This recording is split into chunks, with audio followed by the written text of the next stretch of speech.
Tuloy natin ang blame game. Let's go. Mas sinabi ng lalaki, ang babaeng ibinigay mong aking kasamahin ay siyang nagbigay sa akin ng bunga ng punong kahoy at aking kinain. Wow. Ang lalaki kailangang masigasig.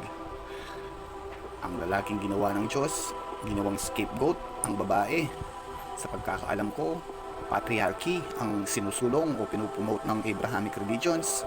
Tumutukoy sa isang sistemang panlipunan kung saan kinokontrol ng mga lalaki ang malaking bahagi ng kapangyarihang panlipunan, pang-ekonomiya, pampolitika at relihiyon. Bakit ganon? Ngayon, may problema, sinisisi niya ang babae. Magpakalalaki ka naman, huy!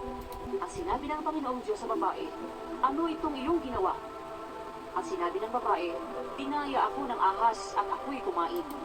Wow, non-stop ang blaming. Si lalaki, tinuro si babae. Ito namang si babae, sinisi si ahas, wala naman siyang ginawa. Hindi sabihin ang katotohanan tungkol sa mahiwagang prutas. Ganito talaga. Kahit sa Pilipinas, ganyan. Pag nagsasabi ka ng totoo at tapat, kamumuhian ka. Lalo na kung laban sa salot na pananampalataya, ang agham aaminin ang pagkakamali niya para may wasto ito at papalitan ang desisyon para sa katotohanan. Pero ang relihiyon ay papatay para maprotektahan ng banal na aklat, aklat, at mapreserba at mapangalagaan ang salot na pananampalataya. Totoo yan, kahit suriin mo ang kasaysayan para makita mo ang mga sinasabi ko,